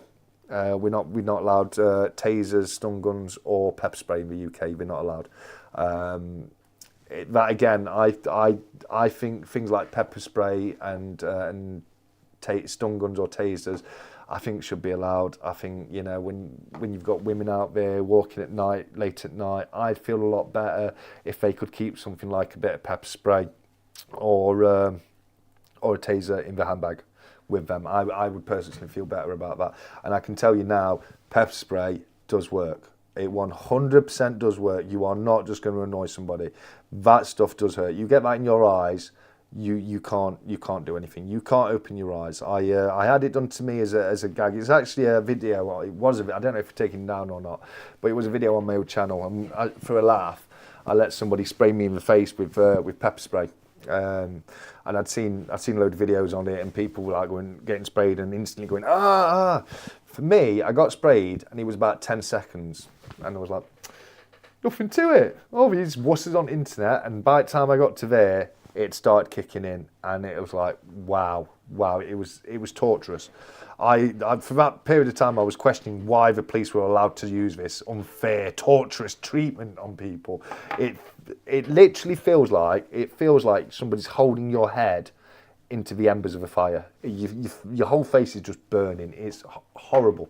It's truly horrible. Until I go and get it washed off, it was awful. It really was. So, but yeah, they're illegal in the UK, mate. You're not allowed to have them at all. Which again, I think people should be allowed to walk around with that kind of thing. As I say, not just women. You know, it's again that's old school, isn't it? Nowadays, it's a modern society out there. There's plenty of chaps out there that aren't the biggest guys. You know, it's not their fault. They should be able to feel like they can walk around safely and freely. You know what I mean? So yeah, it all goes back to the same thing. Defensive weapons are great when they're being used defensively, but can also be used offensively as well, and that's the big problem with them. Looking forward to Cobra on stacking with Craven. Thanks, jumping mate. Sorry, my keyboard jams. Have to clean it later. No trouble. Or you can just do what I do and just don't clean your keyboard until other people notice it, and then just buy a new one because it's so dirty. It's never coming back. You wouldn't need to carry a weapon if the police and courts took crime seriously. I get the point you're making, Ray, and I agree with the point you're making, but police can't be everywhere at all times, can they? There will always be, even if the police are doing everything they can, there will always be an element of crime out there, if you know what I'm saying. So I get what you mean, but there'll always be a risk. You know, you can't. Nobody can be walking around with a police as a bodyguard all the time. You know what I mean? So even if they respond as quickly as they can, the nearest car might be 5-10 minutes away, and 5-10 minutes under this kind of situation is a very long period of time. A lot can happen in 5-10 minutes, guys. It really can. Rick O'Shea, who's EVB? Remind me on that one, buddy. Have a good evening, ladies and gentlemen. You too, Silver Digger. Thanks for popping in, my friend. I believe in burying problems and not involving the legal system, says Silverback Stacker. That's all well and good. That's all well and good. You know, I get that. I get what you're saying there. I do get what you're saying there. We'll sweep that one under the rug, but I know what you mean. Let's have a look. Where are we now? Criminal identifier, I love it. The UK legal defence spray, no chemicals. It's a foaming gel that obscures vision and stains skin for up to 6 weeks. So this stuff, I think, is probably more what Trudell was saying. That is probably going to be a bit. It's legal, yeah, fair enough, but it's probably going to be more of an annoyance. To be fair, you know what I mean. I have a blue one near me, my safe, for the simple fact I get to kick out. Turning it into an instant smell. I love that. But yeah, I mean that one I think would be probably not as effective as the one I've come into contact with. The actual proper pepper spray. So yeah, I have something. I'd have something a little something there to back it up with. I think on its own, not so good, but with used as part of a system with other other aspects of security interplaying. Maybe your torch as well. I think the torch would go very well with it, you know, something like that. You know what I mean? I meet for distance used to be able to show an arrow across a football field. Oh, fair enough, fair enough. I mean, I can shoot one way farther than that, just using a bow, you know. It's perfectly legal to own a bow, mate. You know, it's, I get what you're saying, but you might as well just have a bow there, haven't you? You know what I mean? Good evening, Tissy in the chat. 𝗫 Metal Detecting, thank you very much for joining us, mate. It's fantastic to have you here, buddy. I really enjoyed your video the other day when you got your winnings from the Stacking with Craven 300 subscriber giveaway, mate. It was fantastic to see that one. Let's have a look. Proper spray is a Section 5 firearm in UK. I was charged with owning some. Yeah, Joel's not wrong there. It's a lot more effective, but you're in trouble if you get caught with it. Hey, 𝗕𝐵𝐵𝐴, how you doing? It's great to see you here too. Pepper spray is brutal, not only the eyes, but gets in your throat. Lol, makes you snot anything. Yeah, it does. And it's not just, even the skin it gets on, it burns your skin. It feels like your skin is on fire. It's horrible stuff. Really, really horrible stuff. I don't know if it's still on my own channel. It might be. I just get sprayed and then I'm like, oh, I'm all right for a second, and then I'm like, oh my, no, actually, it's starting to burn a little bit. Oh, that is burning. Can you take me in and pour milk on my eyes?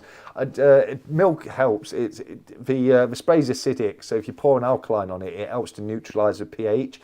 It helps a little bit, but I found the only thing that really helped was dipping my head into a full sink of water and just actually washing it off with soap. It wasn't until I actually got it off with soap that it felt better. Again, I did that as a prank, just to see what it was like, really, more than anything. It's a bit like when people let people tase them, like when you get tased going into the army, that kind of thing. I would throw a cheeseburger at them if I had one. Isn't that right, son? Says Jack Stacks. I love it, mate. I absolutely love it. Let's have a look. I think we're back to the end of this conversation. Let's have a look. My brother pepper sprayed me. He was sat next to me and wanted to test it. Gave me, oh, Louise, I'm sorry to hear that. I'm very, very sorry to hear that. The one I got sprayed with was the jet. You can get mists and jets, and the jets are a little worse because it fires the actual substance itself onto you, and it causes the skin to bleed and everything. The mists, they kind of more get into your throat and your eyes, and that's more what make you snot up and everything. Like what who was saying was in the chat. But the jet, that stuff gets on you. That does get on you. Oh, Craven, look at him. I don't know what you like. Where are we? When there's seconds to spare, the police are only minutes away. It's a good point, Robot. Very good point. When there's seconds to spare, the police are only minutes away. And that's very true. That's very true. Within those minutes till they get there, your own defence. You know what I mean? According to the Mail on Sunday columnist and 𝗫𝗔𝗔 tooth whistler, Peter Hitchens, British police are reactionary, no longer preventative. Book, brief history of crime. I agree with that. I actually very much agree with that. UK police are, reactive now, not preventative. They are more concerned on solving crimes after they've been committed than they are on preventing those crimes. I was thinking about this the other day where, I was driving around thinking you just don't see bobbies on beat anymore. You just do not see police officers just walking the street just in case something happens. You don't see it anymore. It's one thing you generally do not see. And so I think, I agree with some truth to that. There really is. I love it, really. I don't know about that. You don't want me. You don't want me. I once held a fee for 10 minutes, after which I was exhausted as if I had climbed a 2,000-meter mountain. I don't think I could do that at my age. It's very true. It don't take long to wear yourself out when you're when you're tussling with somebody. You exert everything, and you can get tired very quickly. Now, just so you know, Tidal, that would have got you into a lot of trouble in the UK, or more than likely would have got you into a lot of trouble for holding them. Now, we have things called a citizen's arrest. Now, you've got to be really, really careful when you commit a citizen's arrest. Most of the time, the person committing the citizen's arrest is the one that will get in trouble. You can get done for assault and battery, by not allowing people to leave, that kind of thing. So you're only allowed to commit a citizen's arrest on an indictable offence. It has to be an indictable offence, and you have to be able to prove it, not just know, you have to be able to prove it without a shadow of a doubt. If not, you are opening yourself up to a whole world of trouble when it comes to that kind of thing. Just so people know. So do be careful with that kind of thing here in the UK. Gaffer tape's good for holding them, mate. Gaffer tape is great for holding them. if you're feeling a bit knackered, get the gaffer tape out, is what I'm saying. But make sure you're legally covered when you do so. TSC, just checking you took care of the duck.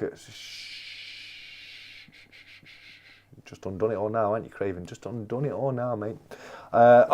Craven, you remind me. I just want to remind everyone, lines do close for the duck races midnight on a Friday night, and I can't add anyone after that if they're not a channel member. I've had a couple of people last couple of weeks enter late, and I'm not able to include you. So please do make sure you enter no later than the Friday nights.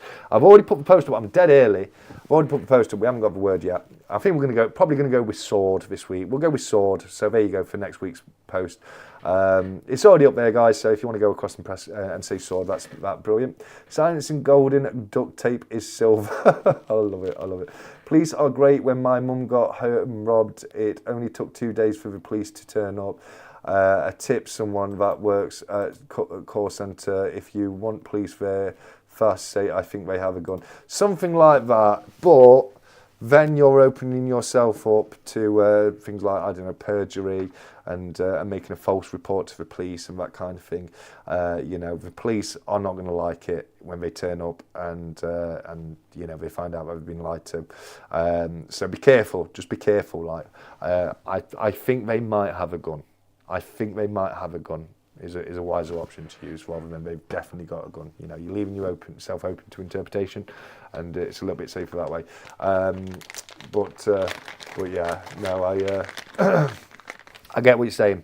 Now, most days nowadays, when it comes to stuff like that, and I know this for a fact, again, most of the time, all that police do when it comes to burglaries, all they will ever do is take the report and provide you with a crime reference number for your insurance company. That's basically the system now. They're not that bothered about hunting down the burglar and retrieving your stuff back.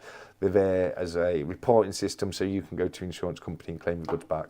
The whole time I worked in insurance, and I worked for Liverpool Victoria, the Cooperative Insurance, Legal and General. I worked for Aviva. I worked for numerous different companies. I ended up working for Crawford & Company Loss Adjusters, who are one of the biggest loss adjusters on the planet. They've got offices in countries all over the world. And the one and only time the police were able to actually retrieve the items was a fluke. It was a complete and absolute fluke. The guy, I still remember his name to this day. I can't tell you because data protection, of course. But the guy basically put a claim in, and it was I was involved because it landed on my desk, and I dealt with the insurance claim, and it was a little bit. What he was saying wasn't completely adding up. So what we used to do in a lot of times like this is we'd request for police report before we made a decision on the claim. So I requested a police report. So we hadn't paid anything out, and it's one of those, unfortunately, it could take months for the police to get the report to us, but it's like until we get that report from the police, which we have requested, there's nothing we can do. So whilst I was waiting for the police report to come in, I got a phone call one day from the officer handling it. And what had happened, so I'm just re-sparking the K by Karen Mundara. So what had happened is this police officer was at a pawnbroker's about a completely unrelated topic. And while he was there, he saw the claimant's name on the top of the list above a load of items which basically matched items he'd claimed for under the theft. And what it turns out that happened is he'd pawned them. It pawned them to the pawnbrokers. Now, if this police officer hadn't been stood there and noticed this piece of paper in this office, he'd have got away with it. But because he'd seen him, and he remembered the name and the items, he called me up, he got a full list of the items, and then I was called to go to Northampton court as a witness, because he was getting taken down for insurance fraud and, you know, etc., and all the other, you know, making false reports, all that kind of thing. And that one and only time, that was the one and only time the police actually ever, you know, not, you know, he recovered the goods, but also find out the guy was making a fraudulent claim.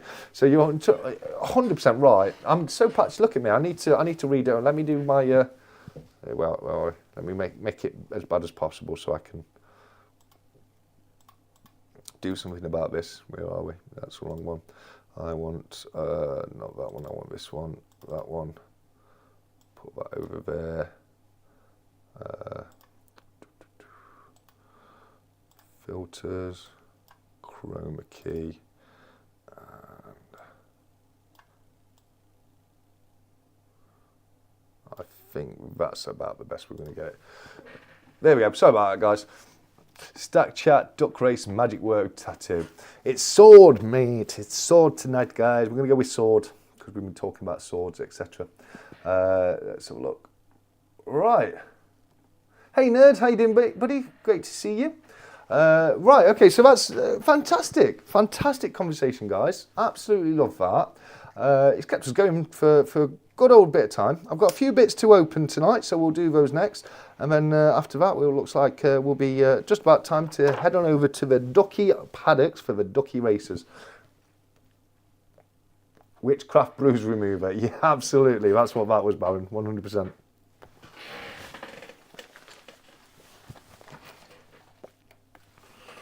Right, I've got 3 items here.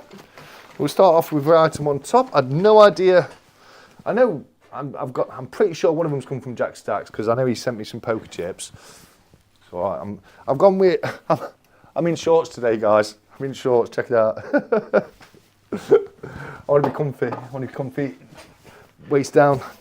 So one of these I think has come from Jack Stacks because he sent me some poker chips across. If anybody's waiting for anything from me, the poker chips, as I said earlier, they're on the way, and as soon as they come, all the stuff will be going out. So Diaxis, you're waiting for something. Ian Ritchie, you're waiting for something. Mr. Kiwi hasn't got his Duck Race bundle yet. I think that's about, oh, and Israel coins as well. So they'll be here very soon, and I'll get stuff out to you guys. Looking at the time, though. We've got loads of time. We've got 23 minutes till the Duck Races, guys. 23 minutes. Right, let's do this one first then. Let's have a look. Where are we? Easiest way to get in.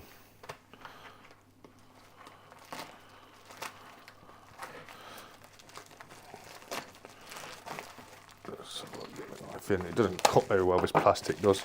There we go, we've done it there, we've done it. Right, let's... Oh, this is from Stacking with Craven. Oh. Yes, here we go. I've been sent back some gloves from Stacking with Craven. I've got a tie. Just so you know, Craven, I did wash these. These were washed, but they've just been laying around for a while. So yeah, they were washed before I sent them. I won't send you dirty gloves. A Yonkers bar, peanut power. I'm gonna have that later. Thank you very much. I'll have some of that. And I've also got some Stacking with Craven poker chips. One's going to Israel coins, and there's a couple that'll be going in Duck Races. So I'll pop one right there for later. And if we look at the note, sign the gloves. I know, I've got to sign the gloves. I get it. We've got 2 TSC. Please find the weekly bride money enclosed. Rigged. Get out of here. Please send 1 chip for Israel coins in your parcel for him. The rest are at your disposal. Thank you very much. And Craven, thank you very much, mate. I really, really appreciate that. What did I just do with the envelope? I'm going to chuck that in the actual bin so I don't wake up to a bomb site tomorrow. So Craven, thank you very much. That's very kind of you. And there'll be a Stacking with Craven at poker chip into ties Duck Race bundle now. They'll be available. Jump in. You know, members, etc.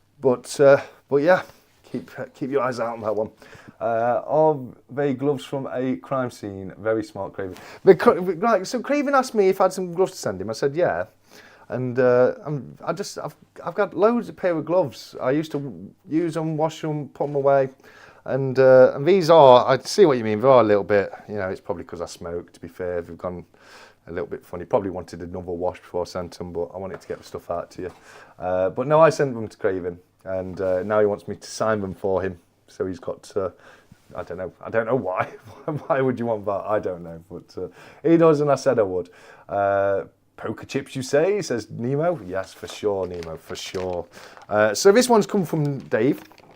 I know that because I've just spotted his details on the back, so I've got to be careful with the letter, so I'm not showing you Dave's personal details. Dave's a fantastic guy. He's opened the channel named Jack Stacks. He's been on the channel before, but he's been supporting the channel for a good old long time.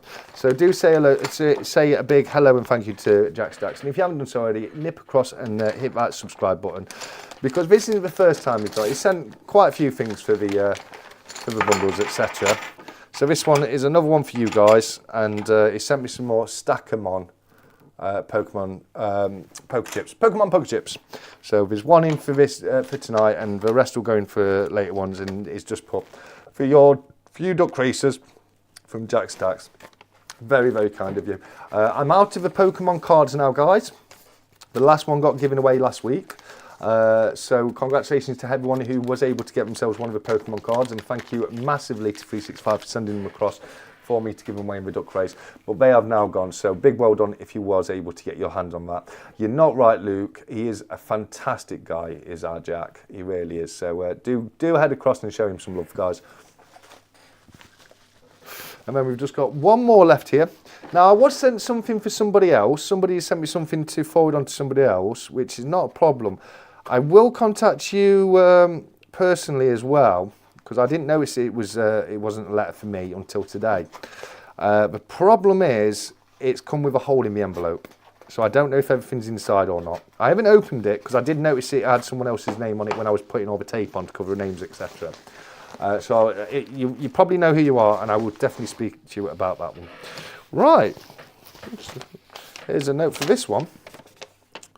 Let's have a look. This is from 𝗵𝐴𝐿. He's a fantastic guy, he really is.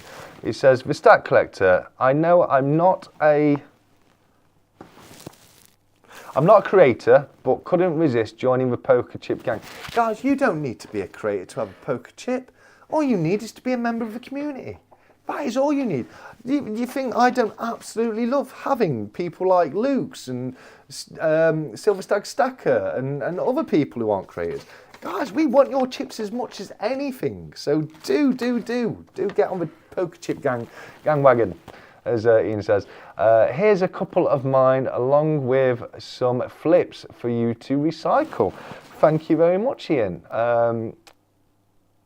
I've had plenty from you, and a little token of my appreciation for this amazing community.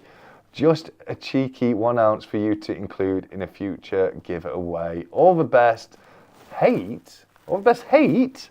Ian Atterbury, I don't know about that. What's the hate about Ian? I do appreciate it. I think he's playing a little bit there. He has sent me some flips, which are really, really handy. I get through these like you wouldn't believe, mate. And I did need to look into getting some more, so thank you so much for that. Pop that in the bin. And it's going to be really tidy tomorrow when I wake up, which is fantastic. 2 conditions when it comes to poker chips. 1, be a member of the community. And 2, you send Nemo one. Yeah, that sounds about right. I think it may have been an M, not a H. Is it? No, it's a clear H, isn't it? It's a definite H, that. I think he's all the best, hate. He's sending me all the best. He's not sending me all the best love. He's sending me all the best hate, and I like it that way. I like it. I think it's funny. So don't. It probably is, mate. You're probably all right, and it is, mate. But I like it. With all my hate, TSC. I think that's fantastic. I do. But let's have a look in the tote bag, guys. In the tote bag, and see what he's sent to you, luggy people. So for me, I've got myself the thoughtful stacker, established 2025. I love it, Ian. I absolutely love it. I think that's fantastic. Got gone with Stacker social logo on the other side as well. That's absolutely brilliant. I'm going to pop one of those to one side for me, and he sent me a spare one. So that's also going to go into this week's Duck Race bundle. And oh, guys, I'm so jealous. I haven't got one of these in my own stack. But he sent you an Australian saltwater crocodile, 2014, 1 ounce 999 fine silver. Look at that. The saltwater crocodile, the largest crocodilian species on the planet. These things grow massive. Has anyone ever seen Gustav? Gustav the crocodile. They tried to shoot him with an RPG and everything and couldn't kill him. He was so his hide was so thick. He could just repel shotgun blasts, etc., etc. That guy was a menace. But Ian, that's unbelievably generous of you, mate. So please do say a massive thank you to Ian in the chat. I'm gonna throw some hearts in there myself. Look at that. Get them in there, guys. Get them in there, because that's an unbelievably kind thing for Ian to do. So kind. Ian always gives back. Yeah, he's a fantastic guy, Ian. He really is. I've got over 40 chips now. Love them. Well done, Jumping. Well done, mate. Very kind, Ian from VB. Very generous from M&J. No problems, mate. I enjoyed doing it, said Jack to Nerd. Top man Ian from BBA and top man Ian from Joker's Wild as well. How do you tell the difference between an alligator and a crocodile? You'll see one later and one in a while. Boom. Dad joke of the week. Dad joke of the week. Dad joke of the week. Got to make that into a little segment, haven't we? Dad joke of the week. But it definitely goes to count this week. How do you tell the difference between an alligator and a crocodile? You'll see one later and you'll see one in a while. Crocodile. You're all very welcome, says Ian now. Very kind thing for you to do, mate. You've just made the Duck Race bundle somewhat better this evening.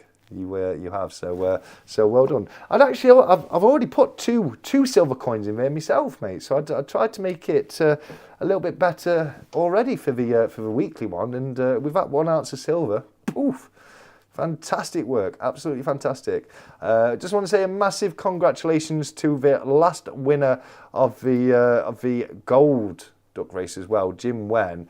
He won himself a 1 ounce silver Britannia as donated by True Legend, and also a 2019 1 ounce Krugerrand put in by myself. So massive well done to Jim Wen, who won the last gold exclusive Duck Race. And then this month, so last month's was Cobra Stacker for the members and Jim Wen for the gold exclusive. But we'll find out very soon who's going to be our next name on the list of champions of champions, and I cannot wait to find out who it's going to be. It's going to be a fantastic prize bundle now. Really is fantastic. Is it available for silver viewers to watch? Yes, it is, and it should be. So what I've done now is the gold exclusive live streams. You have to be a gold member to come into the live stream and chat with us whilst it's taking part. But once they finish, I'm going to be making them available to watch back for everyone on silver and above. So if you're on a silver member, you won't be able to join whilst it's live, but you can at least watch back afterwards, should you wish to do so. And if you have time to do so, you normally go on for a couple of hours at least. Not normally quite as long as the full weekly stack chats, but we normally go on for at least a couple of hours.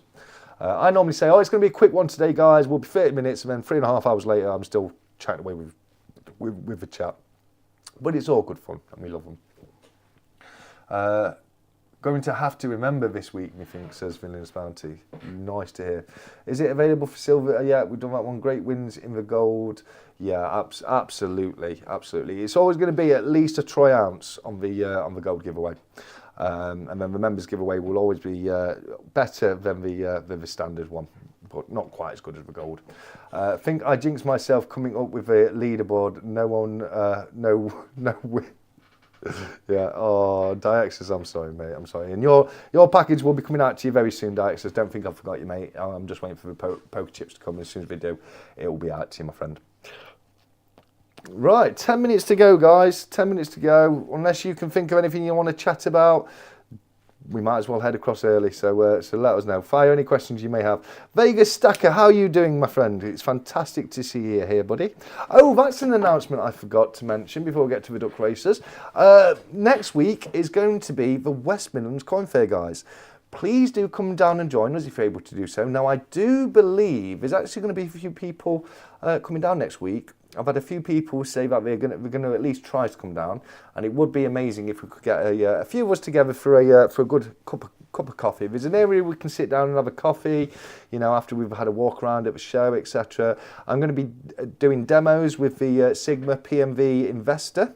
So if you're interested in buying one of those, come down and have a look at how it works. And if you're a member of Stackers Social, but only if you're a member of Stackers Social, you can bring a couple of your own pieces down, and I will test them for you. And you know, I do mean a few. I can't do somebody's whole stack while I sit there, but if you want to bring a few, you know, 3 to 5 pieces, if you're a member of Stackers Social, then I will test them for you, but you have to be a member of Stackers Social. I'll do demos for anyone who's interested and wants to see how they work.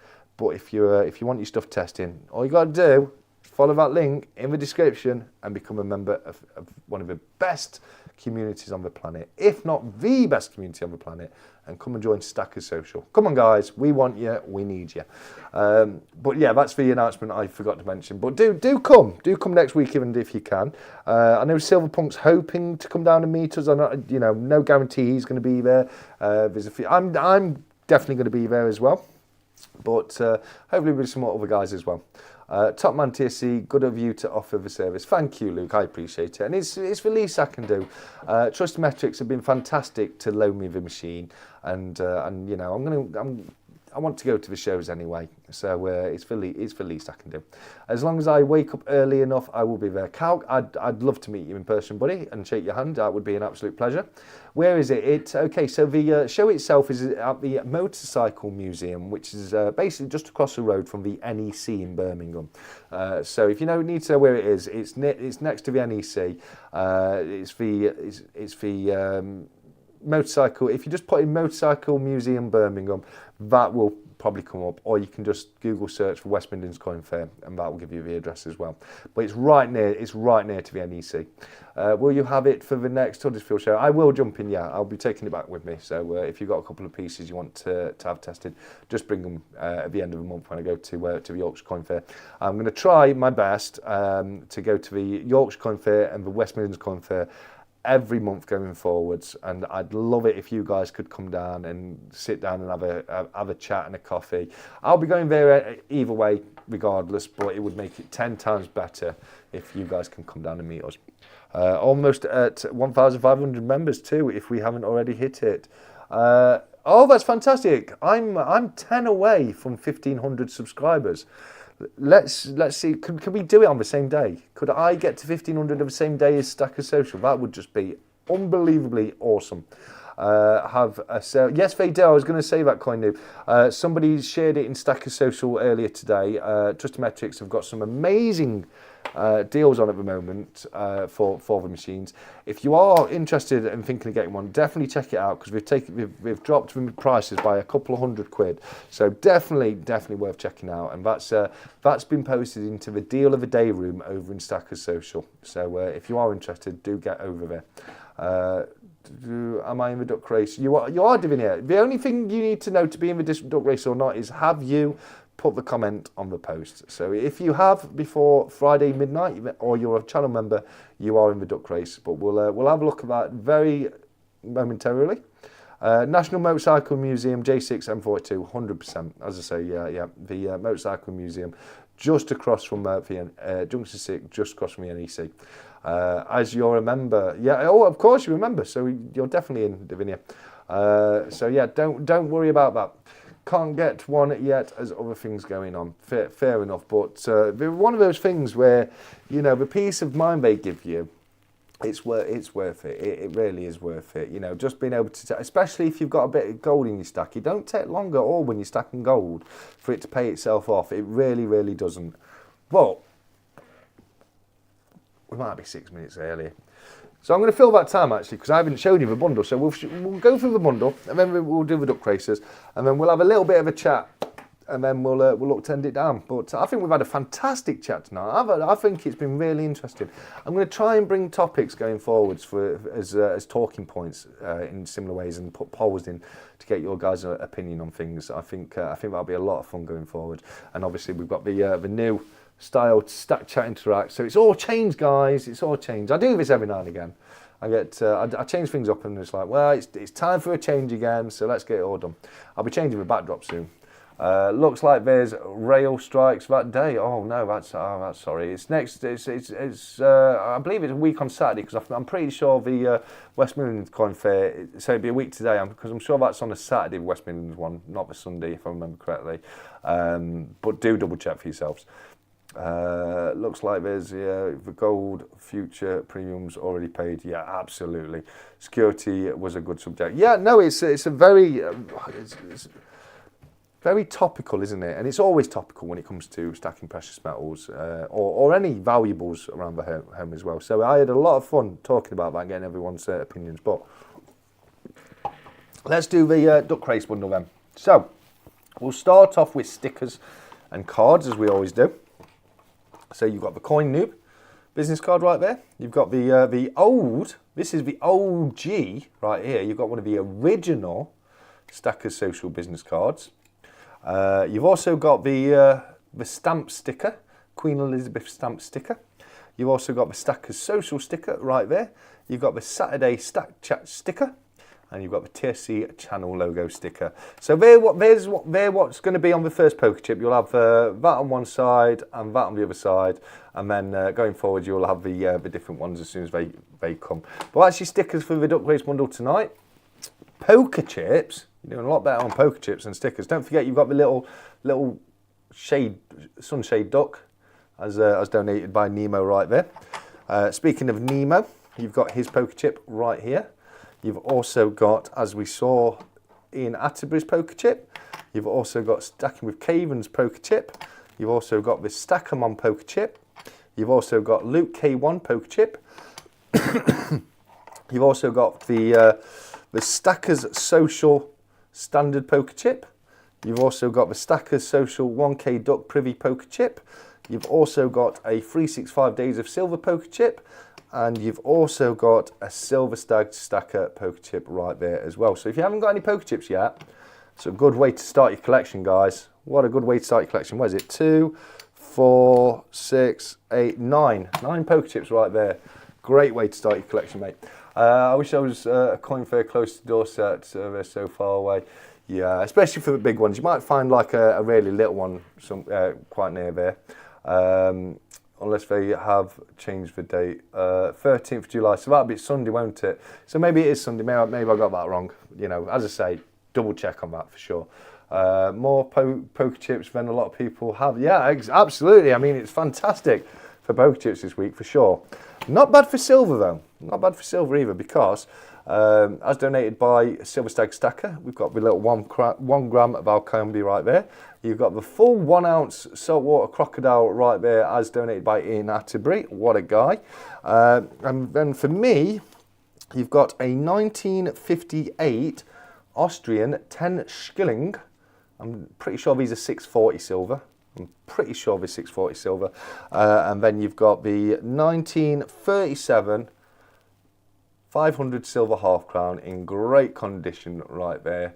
So that's a 500 silver half crown, a 640 silver 10 Schilling, a 1 ounce 999 fine saltwater crocodile, and a 1 gram 999 fine Valcambi as well. So really, really fantastic bundle there, guys, especially with the bits that have been donated across.